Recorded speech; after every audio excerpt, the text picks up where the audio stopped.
Olá, meus amigos, estamos iniciando mais um Evangelho no Lar, sejam todos bem-vindos, né? Que Deus ilumine a todos nós nessa tarde maravilhosa. Vamos hoje estudar o capítulo 21, do item 6 e 7 do Evangelho segundo o Espiritismo. Então estão todos convidados para desde já, né, nos acompanharem aí pelo Facebook e também pelos vídeos da Federação Espírita Paraibana.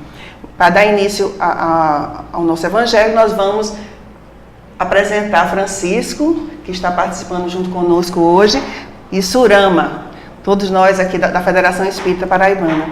Então a gente vai vibrar, né, por todos os irmãos necessitados, encarnados e desencarnados, e para isso vamos fazer a prece.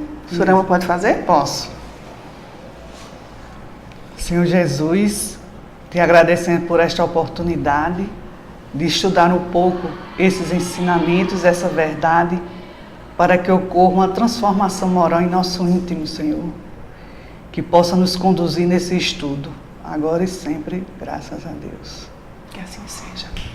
Pois é, meus irmãos, vamos nessa parte do capítulo 21, haverá falsos cristos e falsos profetas, no item exatamente que fala sobre o tema não creais em todos os espíritos. Então vamos pedir para Francisco ler essa primeira parte do item 6, um pedacinho do item 7. Meus bem-amados, não creiais em qualquer espírito.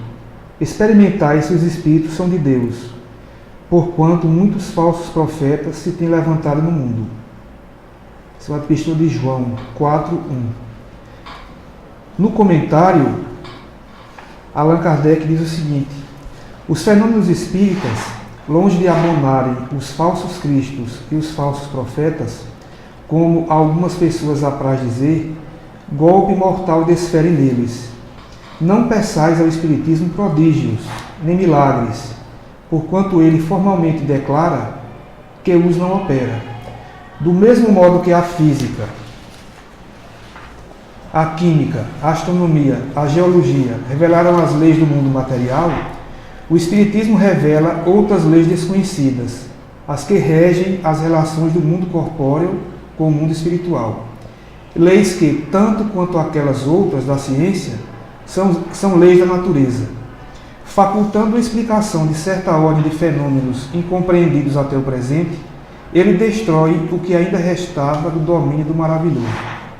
Quem, portanto, se sentisse tentado a lhe explorar em proveito próprio os fenômenos, fazendo-se passar por Messias de Deus, não conseguiria abusar por muito tempo da credulidade alheia e seria logo desmascarado.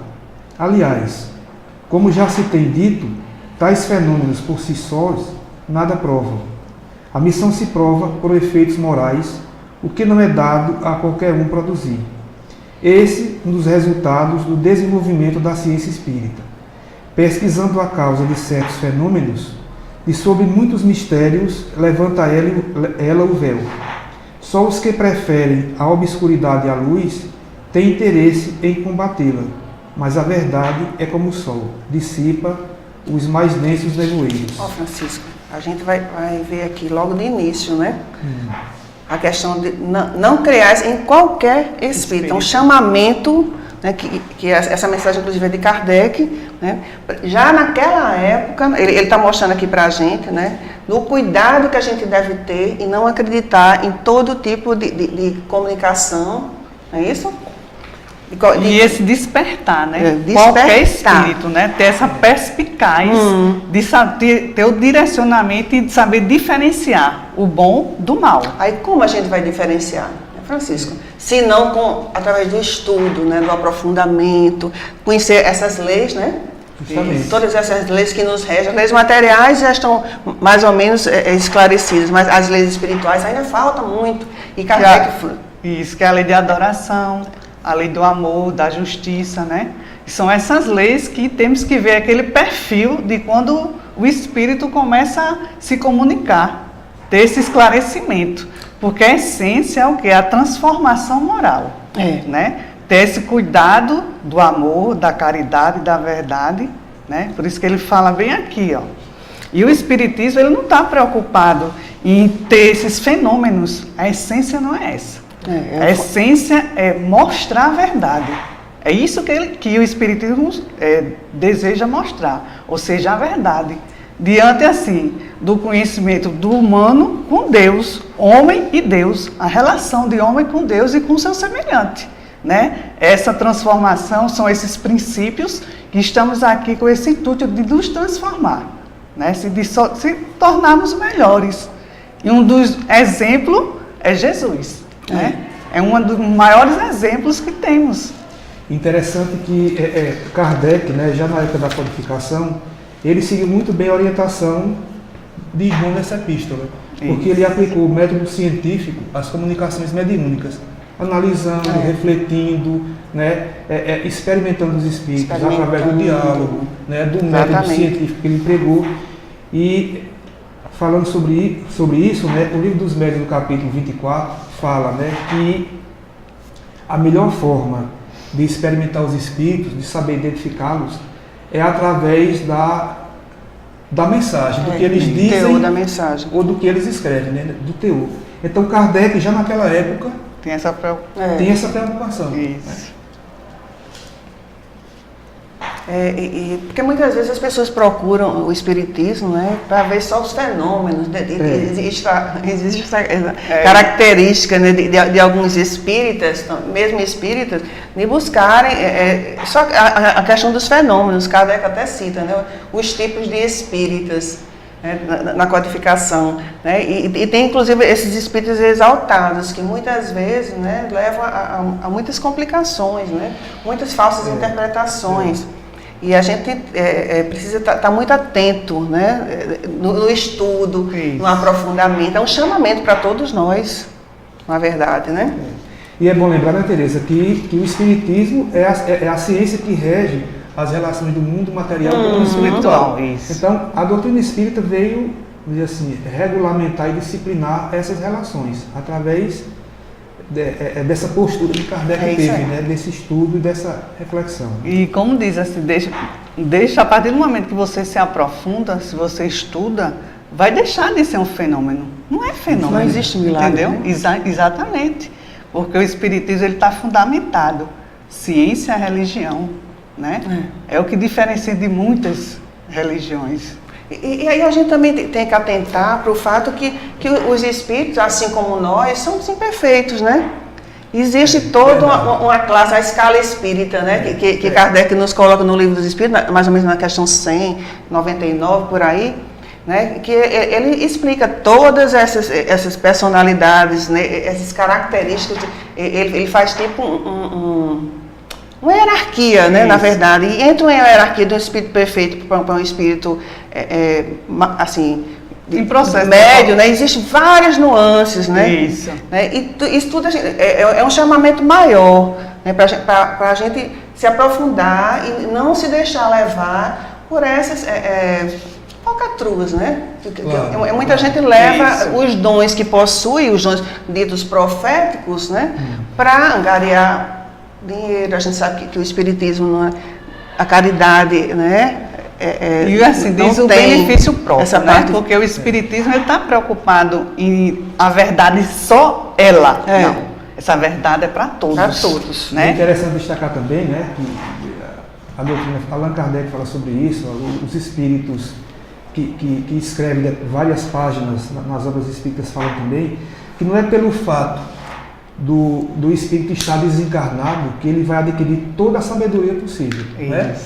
Exatamente. Ele continua na vida espiritual, né, mesmo desmaterializado, sem um corpo, com as imperfeições que tinha aqui na Terra. Então, é importante que se veja isso.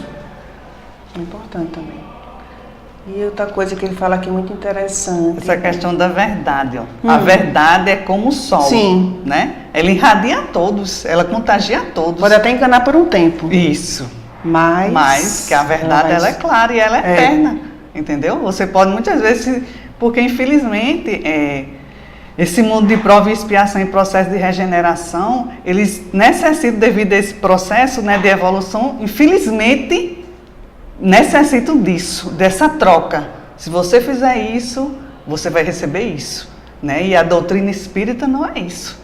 É dar de graça o que de graça é receber. Exato. Por isso que diz, a verdade é como o sol, ela dissipa para todos, não só para um grupo, não só para uma religião, não.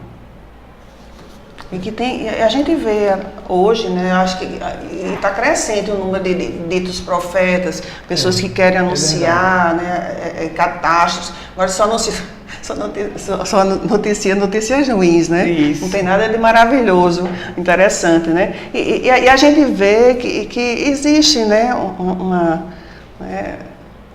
sentido assim meio assim, que a gente tem que ficar atento, né? A gente tem que estudar para poder entender. A gente sabe que desencarnar todos nós vamos um dia, né? Mas não precisa também fazer tantas previsões tão complicadas, né? Tão fenomenais, mirabolantes, né? Para tentar também buscar as pessoas para si também, né? Porque ele diz, a essência desse dom é o quê? Ele centralizar o poder, não é isso? Centralizar o conhecimento, a doutrina não é isso. É dissipar o conhecimento, é propagar todos. Por trás disso aí o egoísmo, né? Egoísmo, vaidade, né? Você querer ter as atenções todas voltadas para você. A gente vê muitos, né, fazendo isso. E a gente também tem que ter cuidado, a gente tem que estar atento também, né? A gente, por ser espírita, muitas pessoas nos procuram, né? Querendo saber respostas de muita coisa. E a gente, nem tudo a gente, né, tem condições de responder. A gente tem que ter a humildade, né, de saber até que ponto a gente pode, né, conversar e passar a informação. O que mais a gente pode continuar agora? Isso. Quer ler agora? Quero. O Espiritismo revela outra categoria bem mais perigosa de falsos cristos e de falsos profetas, que se encontram não entre os homens, mas entre os desencarnados, o dos espíritos enganadores, hipócritas, orgulhosos e pseudo-sábios, que passaram da terra para a ereticidade e tomam nomes venerados para, sob a máscara de que se cobrem, facilitarem a aceitação das mais singulares e absurdas ideias. Antes que se conhecessem as relações mediúnicas, eles atuavam de maneira menos ostensiva, pela inspiração, pela mediunidade inconsciente, audiente ou falante.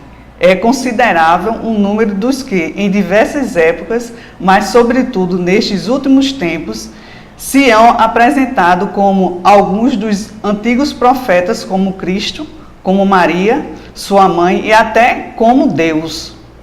João adverte contra eles os homens, dizendo: meus bens amados, não acrediteis em todo o espírito, mas experimentai se os espíritos são de Deus, porquanto muitos falsos profetas se têm levantado no mundo. O Espiritismo nos faculta os meios de experimentá-los, apontando os caracteres pelos quais se reconhece os bons espíritos, caracteres sempre morais, nunca materiais. É a maneira de se distinguirem dos maus os bons espíritos, que principalmente podem aplicar-se pelas estas palavras de Jesus. Pelo fruto é que se reconhece a qualidade da árvore. Uma árvore boa não pode produzir maus frutos, e uma árvore má não os pode produzir bons. Julgam-se os espíritos pela qualidade de suas obras, como uma árvore pela qualidade dos seus frutos. Olha aí, a importância. É outra categoria, exatamente esses espíritos que vêm, né, que ele está falando aqui nas reuniões mediúnicas, né, nesse intercâmbio, né, com o mundo material. E assim, o que Francisco falou, você perdeu o corpo, mas o espírito ele continuou com todas as suas características morais, né? Por isso que temos que ficar atentos diante disso, desses espíritos, né, que têm o intuito apenas de enganar, de se mostrar, de ser Deus. E não são deuses, né? Não são. Porque está todo em um processo evolutivo, porque se fosse, ele não queria se dizer que ia chegar até o ponto de ser Maria, a mãe de Jesus, né? Você vê até que ponto. As pessoas estão chegando. E exatamente. E hoje a gente constatamos isso. Tem que ter muito cuidado. Tem que ter muito cuidado, fazer esse discernimento, para não chegar nesse ponto de alienação, né? Aí só ressaltando aqueles primeiros pontos que Allan Kardec fala aqui no comentário, né, que a doutrina espírita, muitas pessoas acreditam que veio abonar esse tipo de coisa, mas ao contrário, né? Porque no momento que o espírito se apresenta ostentando um nome desse, né, e que é experimentado, que é interrogado, o que se vai observar é o fruto que ele está produzindo, o teor da mensagem, os conceitos morais que ele traz, né, as revelações que ele traz. Então a doutrina espírita, ela disciplina essas comunicações, né? E como Kardec fala aqui, assim como se conhece uma árvore pelos frutos, da mesma forma nós podemos conhecer o espírito pelo teor de sua mensagem, pela sua postura moral, pela sua ética, pelas informações que ele dá acerca tanto da vida material como da vida espiritual. Então é muito importante essa questão aqui, né? Ver a qualidade das obras que o espírito produz. Se ele produz uma obra falsa, uma obra mentirosa, inferior, ele não é um espírito superior. É uma questão bem lógica aqui. É bem interessante também, né, para quem quiser se aprofundar mais na questão dos milagres, lá na Gênesis, na última parte, também fala sobre que não existe nada de milagre, né? A Kardec vai e destrincha mais todos esses fenômenos que são explicados, inclusive na parte dos fluidos, né? Mostrando todo o mecanismo, como se manipula os fluidos, né? Como são manipulados pelos espíritos. Tem aqueles espíritos, né, que trabalham para... E a gente mesmo encarnado ou desencarnado, a gente pode manipular os fluidos perispirituais, claro, né, onde quer que a gente... Dependendo do seu grau de evolução, né, você tem maior capacidade de manipulação. Né? A gente vê, no caso de Jesus, que é um espírito altamente iluminado, né, governador do nosso planeta, como ele tinha essa capacidade, né, de mudar tudo, né, de fazer tudo fluir de maneira... E assim, até cientificamente perfeita. É comprovado, assim, você fazendo a imagem da água, né? Sim, a questão do ambiente de prece. Da vibração, isso. Né? Isso é comprovado, né? A questão do sentimento como atua, né? De forma positiva fluidicamente e cientificamente. E Kardec diz, né, que os fluidos, eles têm cheiro, né? Eles têm densidade, né? Dependendo de como são emitidos, por quem são emitidos, né? E é tudo explicado, né? O que a gente precisa fazer é estudar cada vez mais, né, as obras da codificação, para a gente ter um entendimento e a gente não ficar assim, estarrecido com as notícias, com as informações que nos chegam, impressionado com os fenômenos, como as pessoas antigamente ficavam, né? Até antes da descoberta da eletricidade, fenômeno que acontecia, né, que dizia relação com a eletricidade, era uma coisa assim, as pessoas eram até profetas porque produziam aquilo ali. Mas depois que foi tudo esclarecido, que era a eletricidade, mas já foi o espiritismo, né? E a essência, assim, eu acho interessantíssima a questão da mente, né? Você irradiar, você ter exatamente a força mental que o ser humano tem. Então, temos que utilizar essa força mental para o bem, entendeu? Como isso? Através da oração, através da sintonia com Deus, que a prece é uma comunicação que você faz essa sintonia, né? E assim, todos nós, como diz bem, seremos anjos. Então, temos poder. Por que não? Como diz bem, temos a capacidade de transportar montanhas, mas muitas vezes ficamos pequenos na nossa ignorância, porque não tem o conhecimento, né? Falta o conhecimento, aquilo que é oferecido você se satisfaz. E a doutrina, ela tem essa capacidade de mostrar cientificamente. Isso é que é interessante. E o grande objetivo, viu, Tereza, da relação do homem com a vida espiritual não é, como você falou, produzir fenômenos. Né? A intenção do espiritismo é essa. É buscar a transformação moral da humanidade, né? O progresso das pessoas, das sociedades, né? Das ciências. Então, o objetivo... Então, a pessoa não pode se deixar levar pelo nome, né? O nome ostentoso que o Espírito que assinou, apresenta, né? Ali, assinou, tem que ter muito cuidado. Porque o objetivo, na verdade, não é esse, né? É puramente moral. Puramente moral. E tem um capítulo todinho intitulado Identidade dos Espíritos. no Livro dos Médiuns. É o capítulo Imenso para você estudar. 24 do Livro dos Médiuns, né? Como identificar vai estudar os como espíritos. identificar o espírito bom, né? O espírito mal intencionado, tudinho. Além de todas as classes, tanto de espíritas, como de médiuns, né? E como de espíritos. Isso. No mundo espiritual. Porque a gente desencarna, né? Eu, quando desencarnar, pode ser a qualquer momento, eu vou estar do jeito que eu estou aqui. Não tem como. Tereza não vai, né, se transformar num anjo, né, sair né, flutuando, não. Eu vou ficar na faixa vibratória que eu consegui alcançar, né, com as coisas que eu consegui fazer.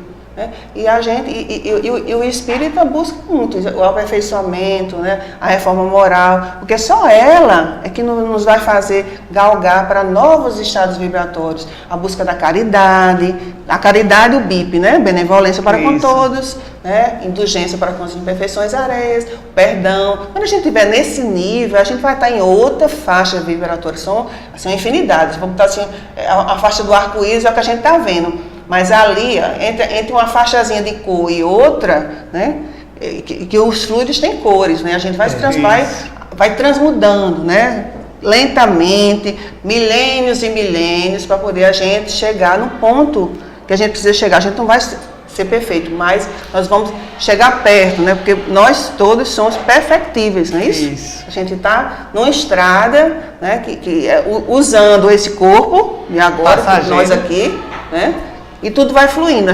Lá na frente a gente vai conseguir montar outro corpo, outra estrutura com o que a gente conquistou.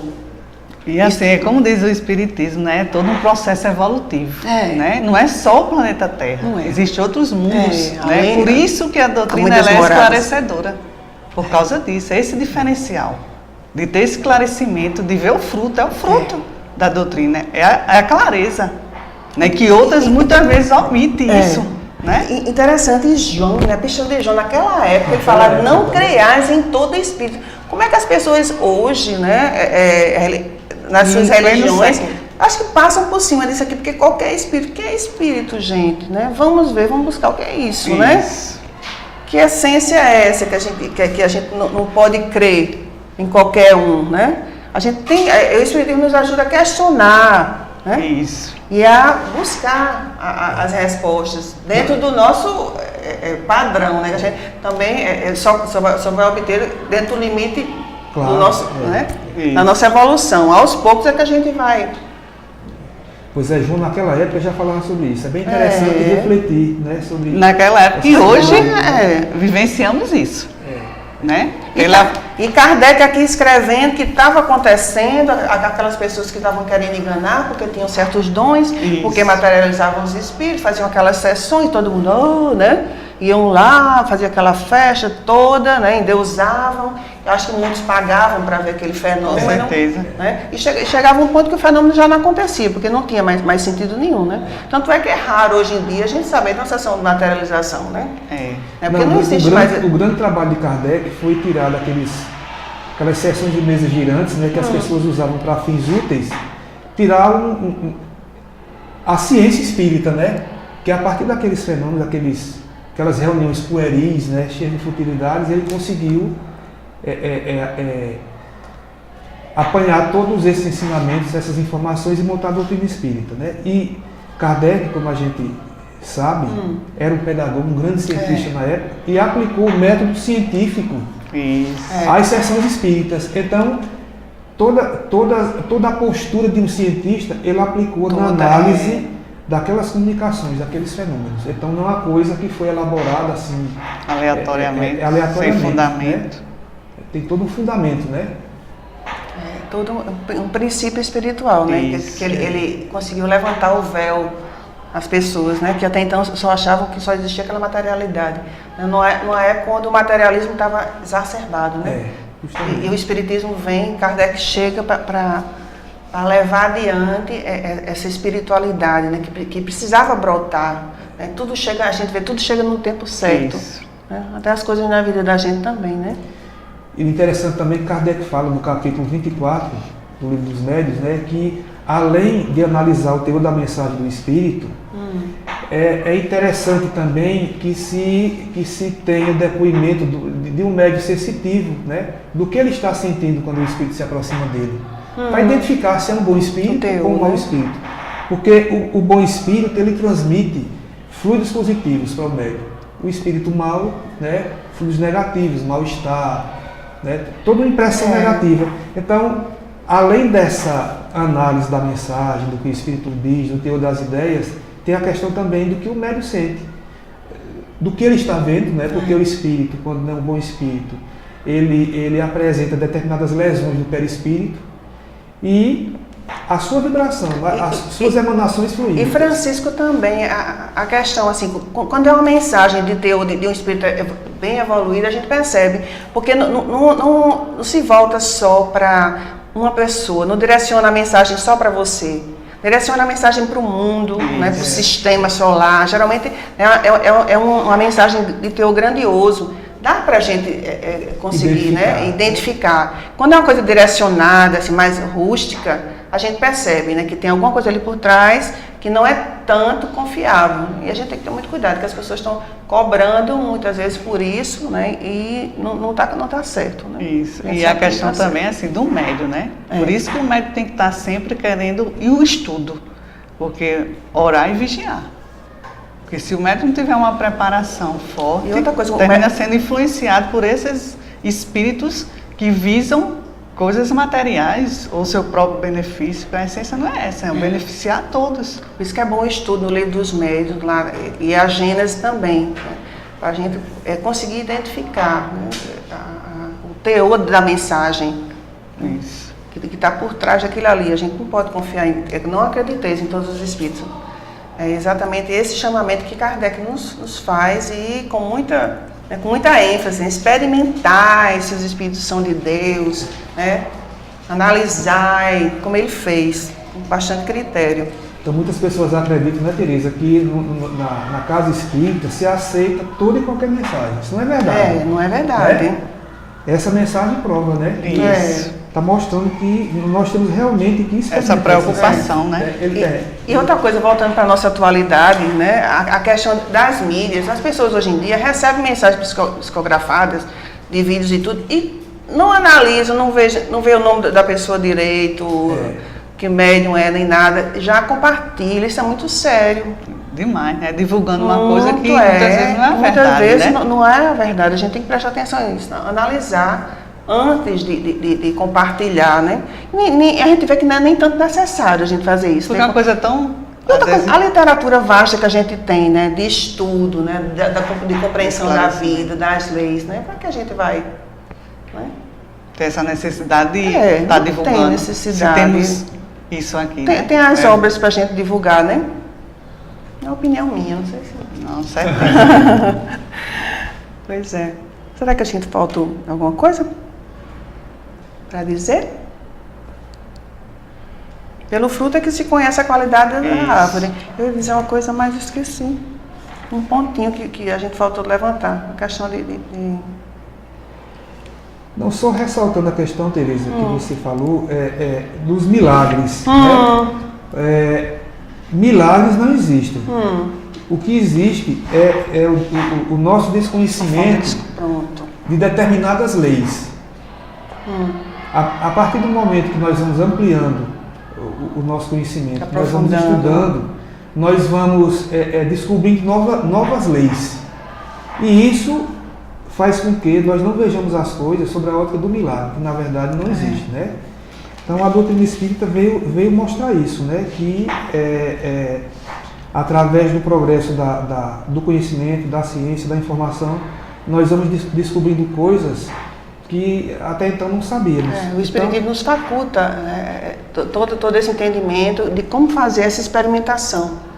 Né? Das mensagens, o teor das mensagens que a gente lê. Isso, e como o Francisco falou bem, que vem, propicia aos homens, não tem aqui não, o conhecimento de algumas leis espirituais, também lei da natureza, causadoras de muitos fatos considerados extraordinários apenas por desconhecimento de sua origem. Né? Então, o Espiritismo, ele levanta o véu e é desconhecido porque não há um estudo. Que a partir de que você estuda, você se aprofunda e você se transforma moralmente, vai deixar de ser prodígio. Entendeu? Então, isso é tudo um processo evolutivo e gradativo. Agora, esse processo evolutivo e gradativo vai depender do ser humano, da pessoa, de se melhorar, de querer se transformar. É um ponto interessantíssimo dos espiritismos, que esse processo evolutivo, ele não impõe nada nem a ninguém, né? E os médios que têm o dom de ver também os espíritos, a responsabilidade é maior, né, do que todos, Kardec mesmo fala, né? Que muitas vezes o que você está vendo não é real. Eles podem te enganar também com a forma que eles se apresentam, os espíritos. Né? E a atenção maior para os médiuns videntes, né? Principalmente. Porque a questão da psicofonia, né? Da psicografia, você sente, né? A aproximação, né? Com estudo, estudando os mecanismos da mediunidade, né? Que Chico Xavier e Allan Kardec nos mostra, a gente vai, né, tendo uma visão, né, vai levantando um pouquinho a consciência da gente, o que o certo, o que deve ser colocado, o que não deve ser colocado. E então, outra coisa, a questão da assistência espiritual. Já estamos nas considerações finais, certo, gente? A questão da assistência espiritual, essa canalização que você tem com o alto. A partir de você ter essa canalização, você vai ter o discernimento de saber se aquela entidade é boa ou má. Saber se aquela comunicação vale a pena ser repassada. Né? Por isso que a importância do espírita realmente, para saber passar a informação verdadeira, para não surgir essas falsas mensagens. Não se empolgar tanto, né? Achando que, oh meu Deus, será que fulano desencarnou, já estou com a mensagem, será? Né? A gente tem que botar a interrogação na frente 1000 vezes, né? E não vamos devagar, né? Vamos questão de se achar um importante, porque você está sendo um médium que tem a capacidade de passar informações. Só você é o dono, né? A questão do despertar do orgulho e da vaidade, que isso pode surgir. Se você não tem esse processo evolutivo, essa necessidade de se transformar moralmente e também não procura o estudo. O estudo é fundamental, né? E hoje na doutrina nós temos várias obras. O livro dos médios, a codificação inaugurou esse estudo, mas existem outras obras subsidiárias, como por exemplo, Mecanismo da Mediunidade, de André Luiz. Nós temos as obras de Sueli Caldas Schubert, né? Muito boas também. E outras tantas que nos orientam como nós devemos nos portar diante de uma mensagem espiritual. Então é fundamental o estudo e a reflexão quando em contato com a espiritualidade. Né? Isso. Aqui, né? Julgam-se os espíritos pela qualidade de suas obras, como uma árvore pela qualidade de seus frutos. Então, que a gente possa ficar bastante atento, né? Se cuidar, estudar, se aprofundar, se melhorar. Pedir a Deus e a Jesus, né? Muita compreensão e entendimento para a gente saber lidar com todas essas pessoas, né? Com de todos os níveis evolutivos. A gente sabe que a gente está no planeta de provas e expiações, mas dentro desse planeta existem pessoas de vibrações várias, né? Inumeráveis. E a gente tem que com a ajuda, né, da espiritualidade, da ajuda da prece, da força do nosso pensamento, né, a gente pode, né, ser inspirado para saber lidar com cada caso, né, com cada situação que a gente vivencia. Então a gente só tem a agradecer a Deus, a Jesus, a presença de Francisco e Surama, desde já. Foi muito bom estar aqui com vocês. Né? Obrigado. Então, vibrações para quem estão nos assistindo, né? Que o nosso planeta seja iluminado, né? Com paz, com alegria, né? Com força, para a gente suplantar todos esses obstáculos necessários, que a gente sabe que são necessários para a gente evoluir. Né? Então, vamos pedir para Francisco fazer a prece final de agradecimento. Senhor Jesus, queremos te agradecer por esta tarde de aprendizado, de reflexão, de integração contigo e com os mentores desta casa, e que nós possamos, no trabalho a que nos dedicamos, ter os teus cuidados, a tua orientação e o acompanhamento dos teus mensageiros. Abençoa-nos, Senhor, hoje, agora e sempre. Que assim seja. Amai-vos e instruí-vos. Muita paz para todos.